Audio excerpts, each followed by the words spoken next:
mais uma vez aqui na Academia do Licor. Quero agradecer imensamente sempre todos que estão conosco aqui. Estamos iniciando mais uma aula hoje, uma aula importante, onde a gente vai abordar um tema que comumente é tratado de uma maneira muito simples, muito rasa e muito confusa, que é o líquor em recém-nascidos, tá bom? Doutora Nair, seja bem-vinda, muito boa noite, tudo bom? Essa relação com recém-nascidos é uma tecla que a gente já vem batendo aqui um bom tempo na Academia do Licor. Nós estamos continuamente discutindo essas dinâmicas dentro do comportamento das análises que envolve o líquido cefalorraquiano com o paciente recém-nascido. Antes da gente propriamente abordar o assunto, nós temos que entender muito bem o porquê que a gente tem que prestar atenção na dinâmica da amostra do recém-nascido. Bom, o recém-nascido, ele, antes de mais nada, né, na aula de hoje a gente vai abordar o que significa ser um recém-nascido, quais as relações que nós temos de todo o processo da idade gestacional, da relação com o tipo de como ele nasce, se tem alguma dificuldade, para que você possa verdadeiramente entender o porquê que nós temos determinados tipos de células e os valores de referência diferenciados no líquido cefalorraquiano. Pessoal que está no Instagram chegando agora, a gente está ao vivo no YouTube, pessoal. E hoje hoje é um tema muito sensível, que é a avaliação de recém-nascidos. Bom, antes da gente iniciar propriamente a aula de recém-nascidos, eu tenho alguns recados aqui que o meu pessoal sempre passa e eu preciso estar reforçando com vocês.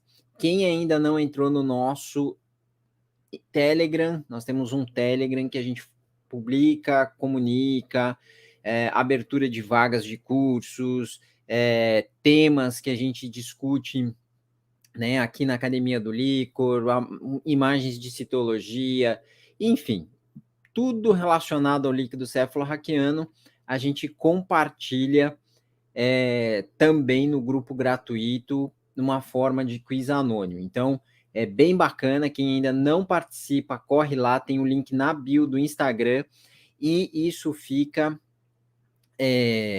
totalmente anônimo, pessoal. Serve para um aprendizado. Quem quer aprender sobre líquido cefalorraquiano de uma maneira profissional, nos acompanhe no Telegram, tá bom? Doutora Tânia, doutor Zé Roberto, sejam bem-vindos. A gente está iniciando a nossa aula de hoje, 19h30, ao vivo, horário de Brasília, com o tema o líquor em recém-nascidos. Eu ousaria dizer que boa parte dos colegas que trabalham com líquido cefalorraquiano, propriamente né, no dia a dia, nem imaginam, acho que 99% nem imaginam que talvez estejam trabalhando de uma maneira equivocada, sem saber interpretar realmente uma amostra de recém-nascido para que envolve o líquido cefalorraquiano. Doutora Márcia, seja bem-vinda, tudo bem? Antes da gente iniciar qualquer raciocínio de interpretação de um líquor, né, para recém-nascido, nós temos que entender a relação da imaturidade da barreira hematoencefálica, e isso está diretamente relacionada à idade gestacional. Como assim, professor, idade gestacional? Vejam, quanto mais prematuro o recém-nascido, mais imatura será a barreira hematoencefálica. E isso nós teremos consequências, se necessário, uma avaliação de uma análise de líquor para um recém-nascido.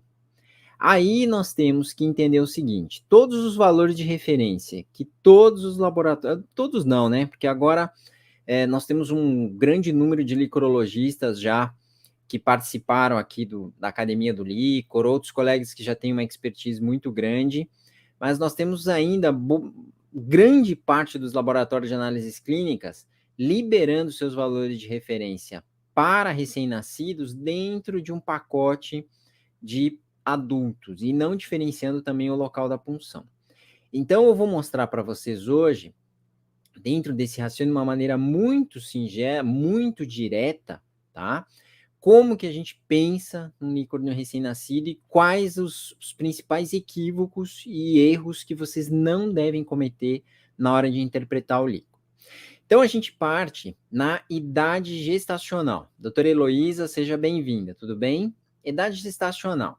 Nós temos 3 idades gestacionais importantes que você tem que ter em mente quando vai trabalhar com líquor de recém-nascido. Se esse recém-nascido é pré-termo, se ele é termo ou ele é pós-termo. Como assim, professor?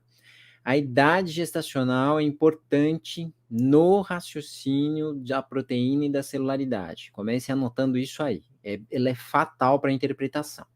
Então, se ele é pré-termo, ele nasce com menos de 37 semanas de idade gestacional, nós temos ainda uma subclassificação para 3 prematuridades. Ele tem o prematuro tardio, de 34 a 37, o prematuro intermediário, de 28 a 34, e o prematuro extremo, menos de 28 semanas, tá? Tudo isso é importante você ter esse conhecimento para você interpretar uma análise de líquor.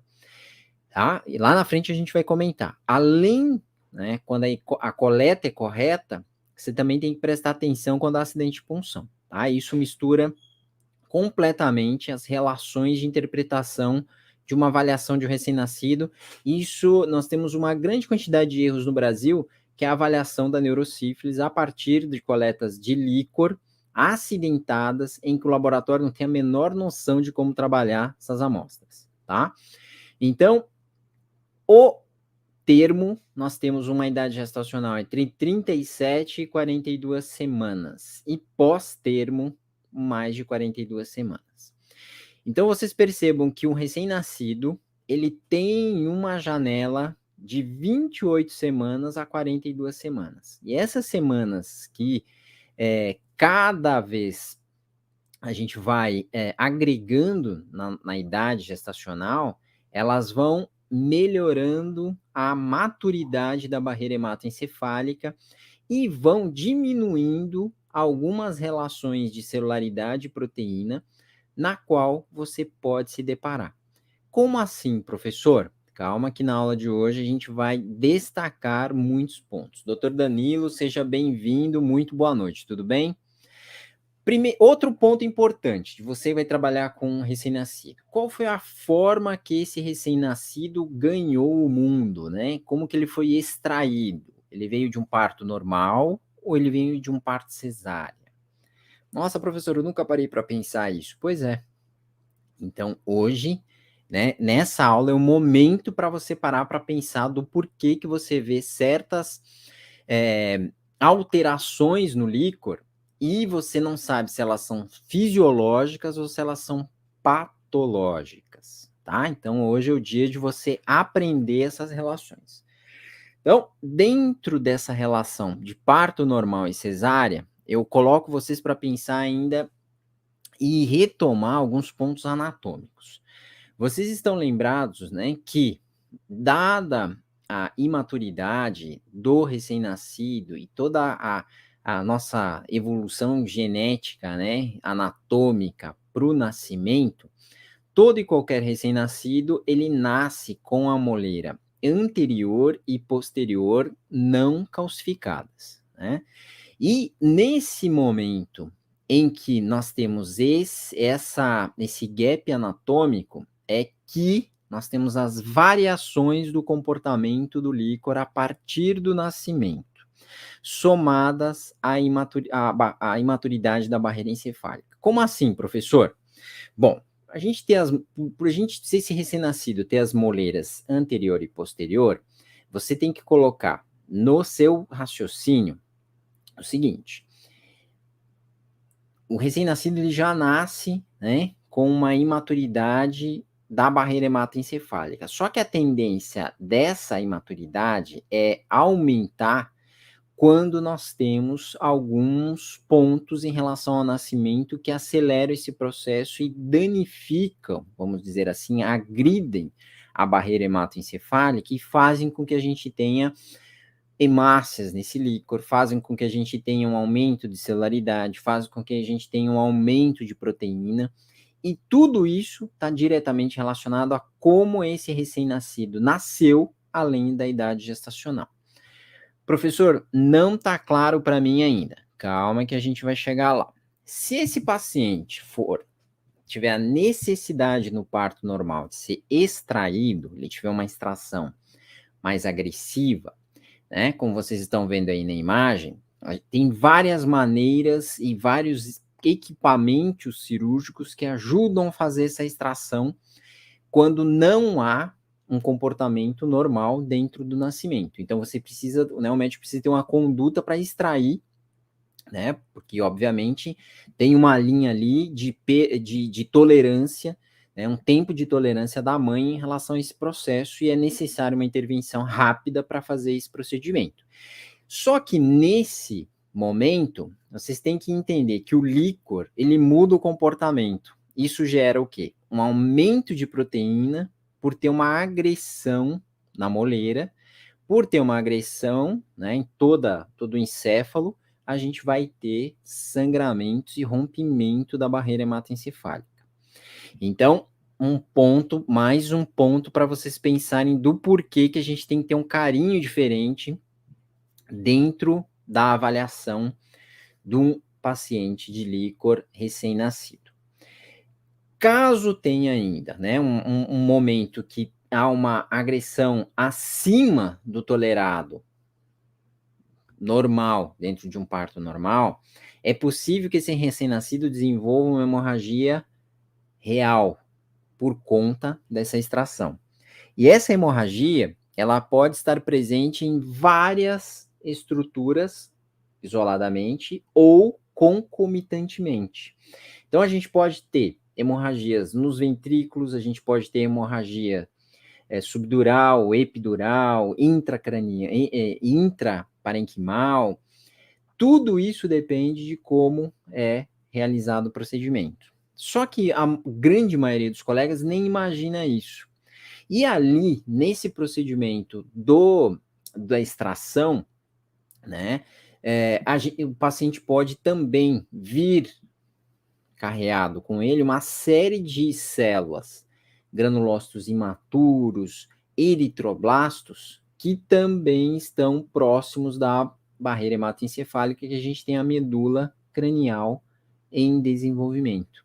Então, quando nós nos deparamos com certas situações de celularidade no líquor, a gente está pensando errado no Brasil. Porque o que a gente pensa no Brasil? Né, o ensino do líquor até então. A gente vai lá no microscópio e olha as células. E aí começa a adivinhar o que pode ser. Sendo que, se você tiver um procedimento do porquê da coleta, com todas as perguntas, e chegar para você, você começa a entender as diferenças, se aquelas células podem ser fisiológicas ou patológicas. Professor, de novo, eu não entendi absolutamente nada que você falou. Resumindo, a imaturidade já é esperada num recém-nascido. A gente pode ter um número de hemácias, pode ter a presença de alguns eritroblastos, pode ter a presença de granulócitos imaturos. Só que isso é potencializado quando nós temos todos esses passos aqui que podem acontecer. Da extração, do tipo de parto, se ele precisou ser, né, ter uma ajuda nessa extração, e essa ajuda pode ter causado alguma agressão, e aí leva a hemorragias reais no sistema nervoso central. Então, na hora de interpretar a celularidade, se você não tem noção dessas relações, você vai ficar perdido. Outro ponto importante que a gente tem que ter pela idade gestacional e tudo que eu falei até agora é ter na mente que a proteína também muda conforme esses parâmetros, essas relações que eu acabei de passar para vocês.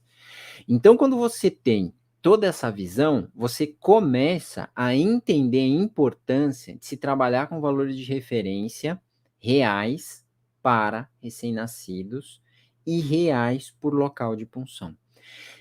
Tudo isso vai refletir na interpretação do líquido cefalorraquiano. Só que, volto a falar, é uma coisa que eu tenho batido intensamente. Se você quer empobrecer seu laudo, você libera por grupos a celularidade, né? A citologia. Essa questão de liberar por grupos, você jamais vai pensar profissionalmente o líquido cefalorraquiano. Você tem que ficar muito atento a isso. Quais outros parâmetros podem serem interferidos, né? Terem a interferência dada todas essas relações que eu acabei de passar para vocês desde o início da aula. Então, a gente já comentou contagem global, as hemácias principalmente. Lembrando que um número de hemácias dentro de todos os valores de referência, ela pode chegar à perda da linearidade do raciocínio da barreira hematoencefálica, então você tem que estar atento a isso. A presença das células nucleadas de origem eritroide, que pode ter, a gente pode ter vários padrões morfológicos de tipos de eritroblastos, e quem não tem é conhecedor dessas relações vai começar a ficar com medo, achar que são células neoplásicas, achar que é alterado, não é fisiológico. Então, quando a gente vai, e a gente aborda muito isso, né, e eu quero agradecer a todos os colegas que entraram no curso de citologia, a abordagem em relação aos tipos de células nucleadas que aparecem no líquido cefalorraquiano, ela é importantíssima para você entender o que é fisiológico, o que é patológico, para você poder relacionar verdadeiramente o líquor e não ficar adivinhando. Ah, professor, mas se altera a proteína, também vai alterar a glicose. Com certeza, doutores, a glicose também vai ser impactada por isso. Doutora Maria Cristina, seja bem-vinda, tudo bem? E aí, muito importante você sempre terem a glicemia para fazer a relação. Outro dia a gente teve uma aula bem bacana, onde eu passei um caso clínico importante, né, recentemente, e vocês viram quanto isso tem um peso. Quem não teve oportunidade, esse vídeo ainda está no canal, corre aqui, né, nos vídeos que ficaram aí gravados do YouTube, que vai ter a oportunidade, tá bom? Dentro das proteínas, outra circunstância que a maioria dos colegas esquece, que é o quê? Que é a separação da proteína total com albumina e globulina. O melhor marcador que nós temos de avaliação da quebra de barreira é a albumina, porque a albumina ela não é produzida no sistema nervoso central. Não tem nenhuma célula que produza albumina no sistema nervoso central. Ela é exclusivamente sistêmica, produzida no fígado. E a partir dessa concentração, a gente consegue ter a percepção para entender se nós temos quebra ou não da barreira hematoencefálica. E aí também fazer as devidas correções se nós temos síntese ou não de imunoprodução humoral, né? O IgG, o IgA, o IgM total ou específicas. Quando você coloca aí esse universo, né, de raciocínio para um recém-nascido, você vai ficar muito mais atento para fazer a avaliação dessa amostra. E é por isso que eu comentei lá anteriormente que, infelizmente, no Brasil, a gente tem uma série de equívocos em relação a esse tipo de interpretação. Só que o recém-nascido, pessoal, é uma coleta difícil, uma coleta que exige muita experiência, porque depende do quê? Da idade gestacional. Então, quanto mais prematuro, mais difícil a coleta. Se num recém-nascido, né, pós-termo, já é uma dificuldade bem acentuada, exige bastante habilidade para fazer uma punção lombar ou ventricular, quando um recém-nascido extremo, prematuro extremo, é mais difícil ainda. E aí o que acontece? Frequentemente, o que acontece? Nós temos a presença de coágulos nessas amostras. E aí, como que você vai trabalhar com isso? o que que acontece? A maioria dos colegas fica ainda sonhando, viajando na questão dos 3 tubos, né? Só que a presença de coágulos em uma amostra de recém-nascido, de adulto, enfim, qualquer uma, inviabiliza a contagem celular global e citológica. A gente já discutiu isso em outros momentos. Mas no recém-nascido tem um ponto crítico, que é, frequentemente em maternidades, vem lá um líquor para fazer o quê? Para fazer um VDRL, para ver se não tem uma indicação, uma sinalização ali, né, da neurosífilis nesse recém-nascido. E aí, se tem sangue e tem líquor misturado, o que que acontece? Isso, como que você vai diferenciar isso? Pessoal, eu sinto informar, mas equivocadamente, a maioria dos laboratórios do Brasil liberam VDRL na presença de coágulos em recém-nascidos e não tem a menor percepção da linearidade do teste frente à veracidade do que está sendo observado, né, se é reagente ou não reagente. Tudo isso você tem que estar com o pé atrás. Por quê? Porque sem avaliar hoje pelos Heibergramas, você não consegue validar verdadeiramente se aquilo ali é ou não é do sangue, é ou não é do líquor. Então, pessoal, prestem bem atenção para essas dicas em relação a isso. Coágulo, já fiquem com o pé atrás. Ela fica inapropriada, inadequada para fazer citologia e contagem global. Agora, quando você tem, além dos coágulos, né? Além dos coágulos, você tem a presença de muitas hemácias, nós temos que trabalhar com 2 linhas aqui. O ideal é, eu sei que muitos colegas mandam para a gente, professor, é muito difícil colher vários frascos de um recém-nascido. Isso sim, não, é difícil. Hoje, num adulto, o ideal são 4 frascos, mas um recém-nascido, às vezes, vem um com muito poucos microlitros de amostra ali, tá? Caso tenha mais de um frasco, você dê uma prioridade para o que estiver mais claro, sempre. Se tiver coágulo, é da maneira que eu falei anteriormente. Agora, pessoal, se não tiver coágulo e você tiver mais de 5.000 hemácias, essa amostra não tem mais como ter um raciocínio linear se é do líquor ou tá vindo do sangue. Não tem como, porque daí, mais de 5.000 hemácias na contagem global, nós temos uma quantidade muito grande de sangue misturado ao líquor. E aí, todo o raciocínio que nós temos da barreira hematoencefálica, praticamente ela se perde. Então, nesse caminho, são essas orientações que eu passo. Só que raríssimos laboratórios têm essa conduta. E aí, o que que vai? Muitos pacientes do Brasil são tratados equivocadamente para neurosífilis e outros não são tratados. Porque essa dinâmica, ela não é conhecida pelos laboratórios. Então, percebam quantas falhas nós temos aqui.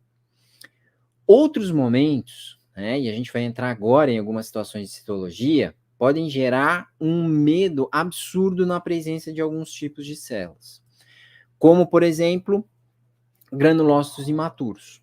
Só que para isso, pessoal, vocês têm que ter no laudo de vocês valores de referência muito claros, para que isso fique muito bem estabelecido.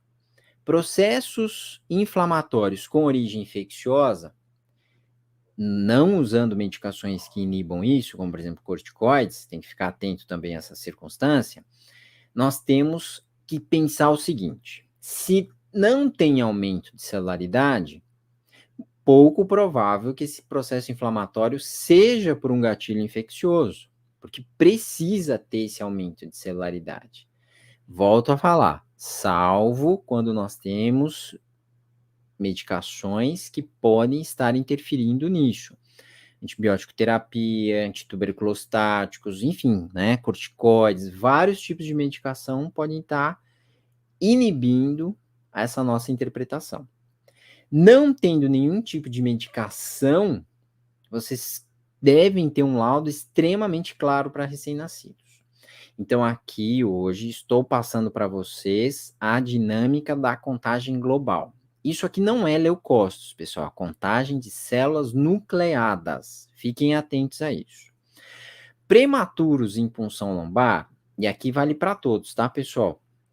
Todos os prematuros, a celularidade de contagem global normal é até 15. Para recém-nascidos, ou seja, pós-termo, não prematuros, tá? Nós temos o quê? Até 10 células. De 3 meses a 15 anos, até 5 células. Podemos ter, em recém-nascidos, até 500 hemácias, dependendo da idade gestacional e do nível de prematuridade, a presença da relação de hemácias, tá? Pode ter até a presença de eritroblastos. O doutor Zé Roberto está fazendo uma pergunta muito importante aqui, tá? Professor, nas hemácias acima de 5.000 não poderia realizar diluição? Doutor, tecnicamente não tem problema nenhum, pode ser feito. Só que mais de 5.000 hemácias, tudo que a gente dosa de imunologia, né? Tenta detectar ali o VDRL, tenta detectar uma imunoglobulina, avalia uma glicorraquia, avalia uma proteinorraquia, perde a linearidade de raciocínio frente aos valores de referência. Por quê? Porque nesse momento nós temos mais sangue do que líquor circulando no espaço subaracnoideu. É nesse sentido. Tecnicamente, dá para fazer essa diluição, não tem problema. Só que a partir de 5.000 hemácias, você não garante as relações de interpretação para os valores de referência. Então, você não consegue garantir que aquela proteinorraquia não tem mais concentração do sangue do que do líquor. Você não consegue mais separar o que é sangue e líquor. Perde essa sinalização. Entende? Então, é essa dinâmica aqui que a gente tem que pensar.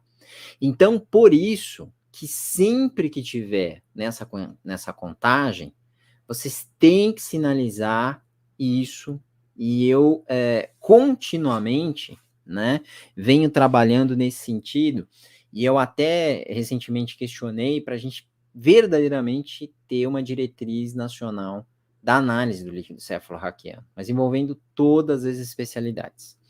Por quê? Porque não adianta nada, tecnicamente, a gente montar uma ABNT, uma diretriz, se a gente não tiver a participação de todos, porque senão a interpretação sempre vai ser equivocada. E o que eu percebo, de leste a oeste, norte a sul, em todos os países, é que essa dinâmica, ela é desconhecida.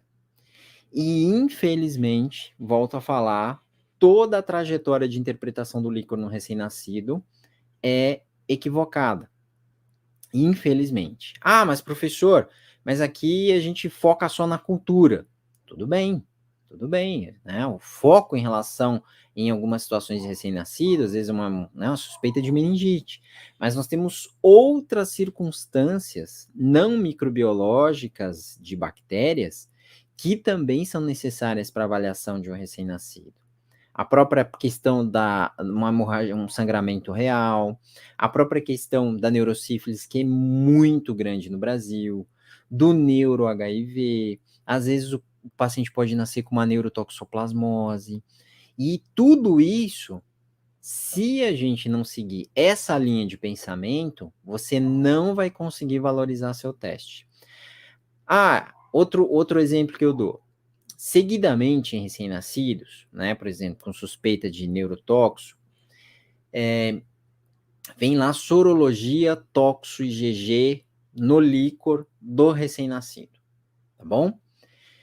Se você não fizer o Heibergrama, e se tiver mais de 5.000 hemácias, você não tem como garantir essa relação.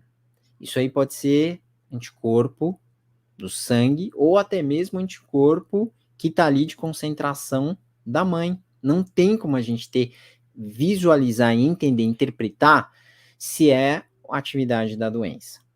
Então, esses detalhezinhos, eles vão gerando uma série de erros que vão, por consequência, tornando a dinâmica do líquor errada para um tratamento, né? Doutor Zé Roberto, falando norte a sul, estou sabendo que o senhor virá na próxima semana a Recife, Pernambuco. Doutor, é isso mesmo, né?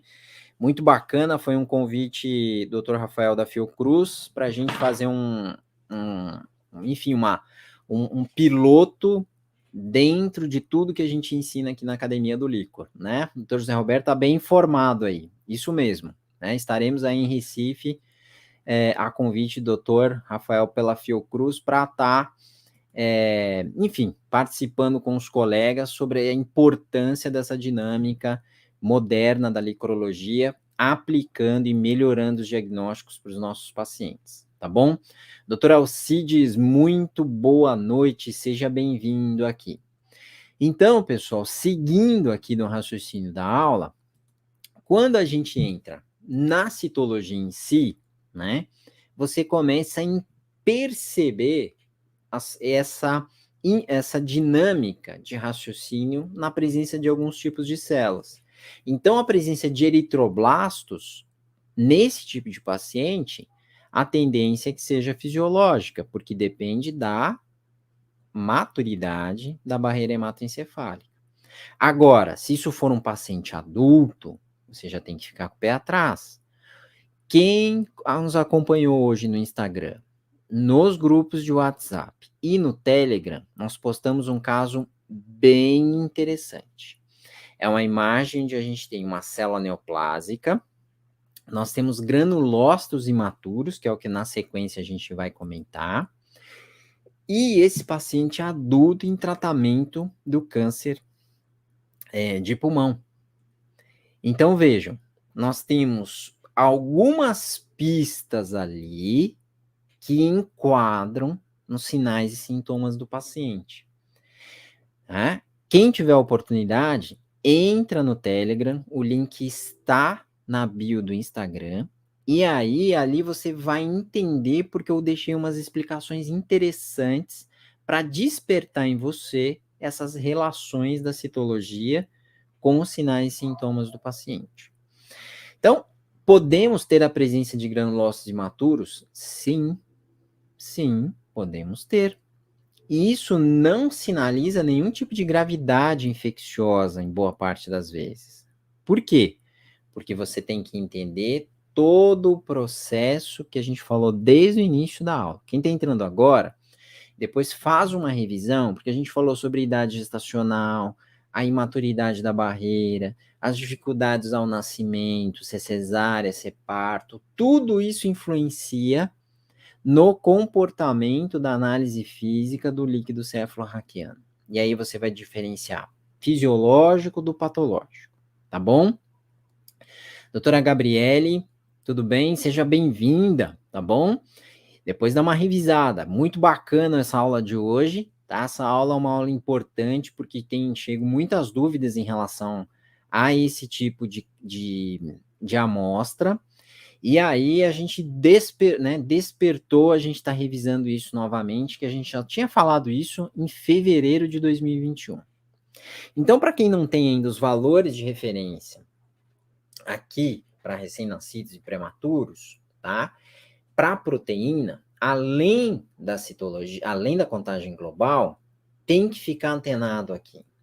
Porque o que eu percebo? Eu percebo muitos laudos que chegam para a gente. Eu também tenho muitos pacientes que me mandam laudos, fotografia, solicitações de ajuda, enfim, várias situações. E quando a gente abre os laudos, eu vejo que muitos laboratórios colocam assim, proteína de 15 a 65. 15 a 65, né? Por mais que pareça pouco, tecnicamente, proporcionalmente, de tudo que você está acostumado no sangue, no líquido cefalorraquiano tem um impacto absurdo essas diferenças. 5 miligramas de proteína numa punção lombar elas já sinalizam um processo inflamatório, além do valor de referência. Se você coloca um range muito estendido, que eu não sei de onde se tira esse range, você começa a contaminar a interpretação. E aí, se você está diante de um prematuro, você ainda piora essa dinâmica, porque parece que o paciente tem muita proteína. E, na verdade, é fisiológico, não é patológico. Então, os valores de referência claros, eles também te ajudam na proteína a interpretar além da celularidade. Então, quando a gente fez o evento da semana passada, do dia 5, né, que é a chega de adivinhação no líquor,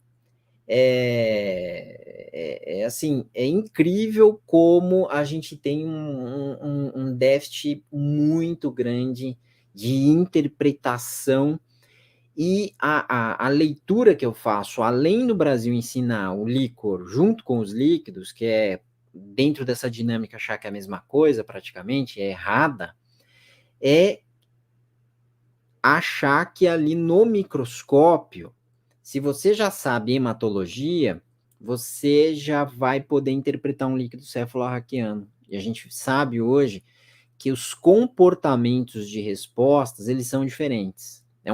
Obviamente que é importantíssimo você ter uma base em hemato, mas ela não se aplica ao líquor em 100% das situações.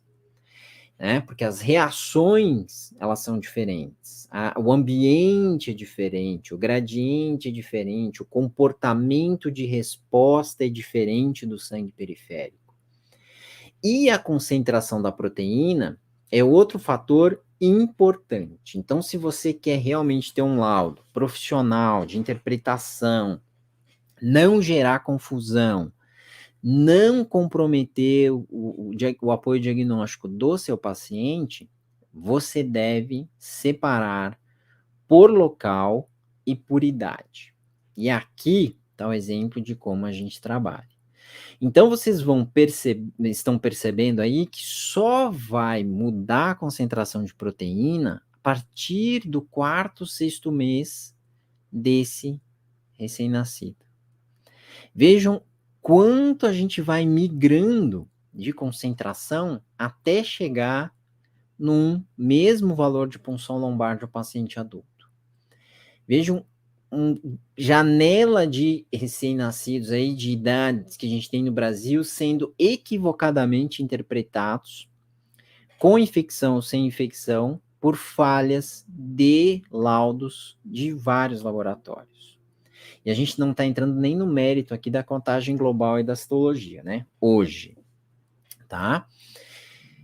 Então, reforçando, em pleno 2022, não há como você afirmar a presença de uma atividade de um processo infeccioso no sistema nervoso central que gere uma produção intratecal de anticorpos se você não avaliar pelo hypergrama. É essa dinâmica que a gente tem que colocar na cabeça e tem que divulgar para que a gente pare de errar. Então, como eu falei anteriormente, não adianta nada ter uma toxoplasmose IgG reagente. Esse anticorpo é do sangue ou é do líquor? Onde que está a atividade? Não tem como saber, se você não aplicar o Heibergrama. E isso é importantíssimo, porque essa diferenciação é que define realmente o quadro do paciente. Ah, professor, mas empiricamente é possível. Mas aí eu penso o seguinte, empiricamente muitas situações são possíveis. Mas se for você nessa pele aí, você precisando dessa confirmação, você vai querer um tratamento empírico ou assertivo, né? Então, coloque isso aí na cabeça. A gente precisa melhorar.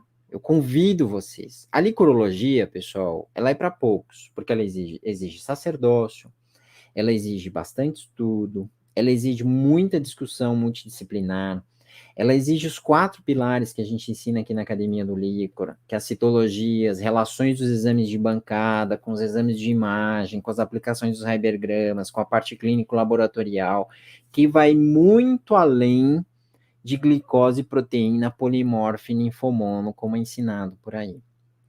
E às vezes errado, né? Porque essa cultura, infelizmente, gera muitas sequelas nos pacientes. Se eu fosse fazer uma estatística de pacientes que me pedem, que já fizeram 4, 5 punções, que já tiveram vários laudos, que já fizeram vários tipos de exames, desnecessariamente comprometendo na linha do tempo desse paciente a vida dele e as sequelas por não ter um diagnóstico assertivo, por não ter colegas que entendam de líquido cefalorraquiano e não fazer o líquor só por fazer, nós teríamos muito mais qualidade de vida para esses pacientes e boa parte deles, de repente, até estariam curados e sem sequelas. Só que, infelizmente, o apoio diagnóstico nessa linha no Brasil, ela não é valorizada. Ela não é valorizada. Até você ou alguém da sua família, ou, né, todos nós estamos susceptíveis a isso, precisar realmente de uma análise completa. Aí você vai para a academia, você vê quanto nós temos de falha. Porque o líquor está lá para ser ensinado em 30 minutos, né? Aí você vai para congressos nacionais, que simplesmente não falam sobre a temática, né? Principalmente o congresso que rege a maioria dos laboratórios das profissões do Brasil, ela simplesmente não trata dessa temática, né? Só que é uma temática do líquor que é extremamente valorizada financeiramente. Então, isso também é uma falta de pensamento inovador muito grande. A gente está vivendo um ócio nessa situação aí. As pessoas que encaram essa grade, né, vamos dizer assim, comissão científica, e não incluem líquor, são acéfalos totalmente.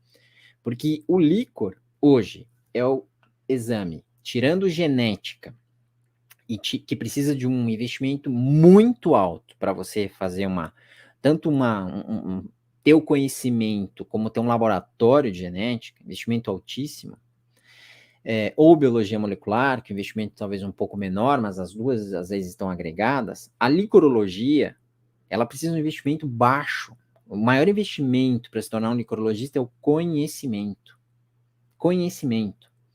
E o ticket médio do exame de líquor profissional por paciente, ele chega próximo a R$1.000. E aí o pessoal fica ainda focando em parasitologia. Não que não seja necessário, pessoal, mas isso virou commodity. Exames de parasitologia, o próprio hemograma, né, o colesterol, frações, isso está robotizado hoje. O líquor não está robotizado. O líquor é necessário uma pessoa que tenha conhecimento, entenda dos fluxos, entenda de ligar os pontos de cada análise para você chegar numa probabilidade, e não é valorizado nos grandes eventos nacionais. Então, está tendo uma geração de profissionais que não está tendo a oportunidade de ter o acesso a essa informação de alto nível. Por quê? Porque nós temos comissões científicas de congressos que são acéfalas nessa área e não aceitam que isso seja proposto, ensinado ou divulgado. Então é muito triste isso que está acontecendo. Mas quem nos acompanha aqui, né, já sabe que nós somos intensos, frequentes e podem contar aqui com a Academia do Líquor, porque nós levaremos essa especialidade onde, né, aonde não tem, sempre.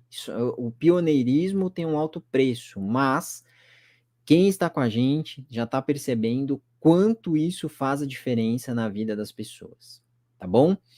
Reforçando também, pessoal, nós temos o nosso evento presencial, tá limitado, tem 30 vagas, acho que tem 1 ou 2 vagas ainda, tá?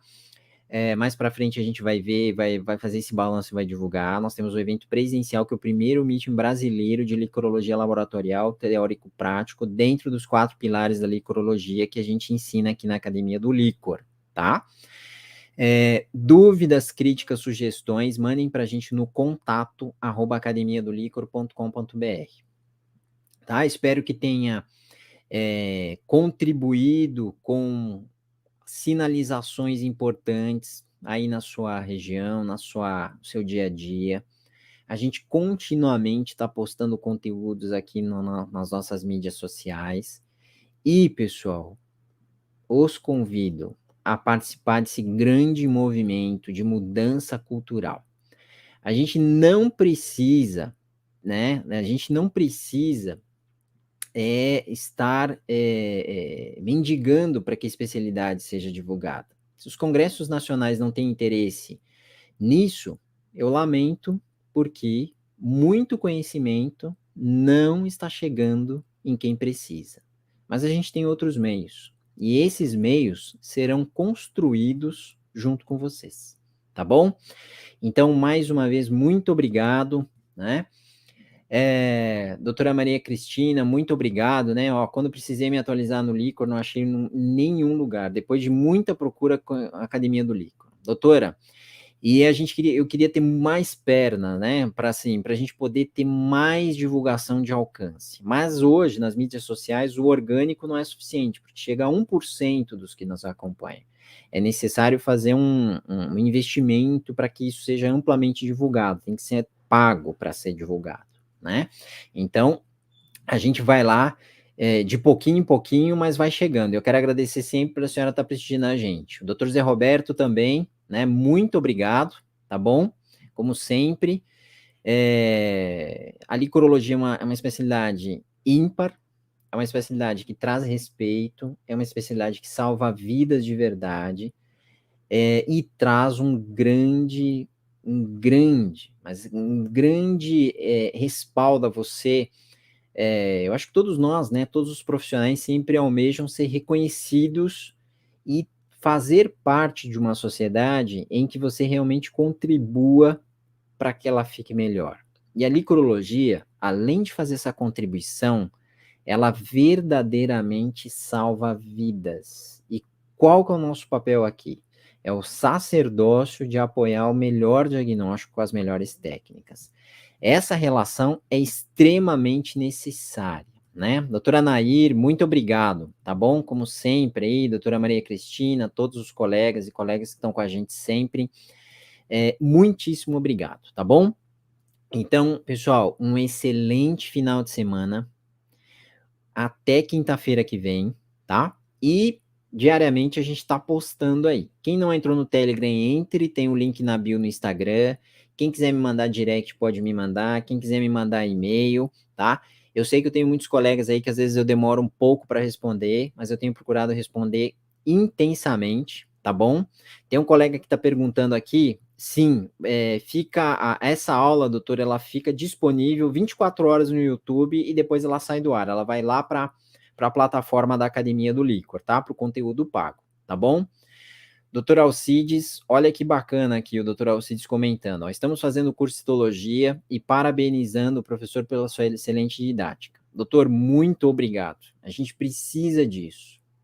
A gente contava com muita ajuda, né, das nossas sociedades, né, e conselhos, mas infelizmente a gente sempre está gritando ao vento, mas a gente vai continuar, ainda bem que a gente tem, né, o apoio de vocês e o apoio de todos os que querem fazer a diferença na vida da sociedade, da sua região, do seu estado, da sua cidade e, por que não, do país. A gente precisa mudar essa cultura, porque também, equivocadamente, a gente tem muitas políticas públicas de apoio diagnóstico totalmente erradas devido à falha no conhecimento em licorologia, tá bom?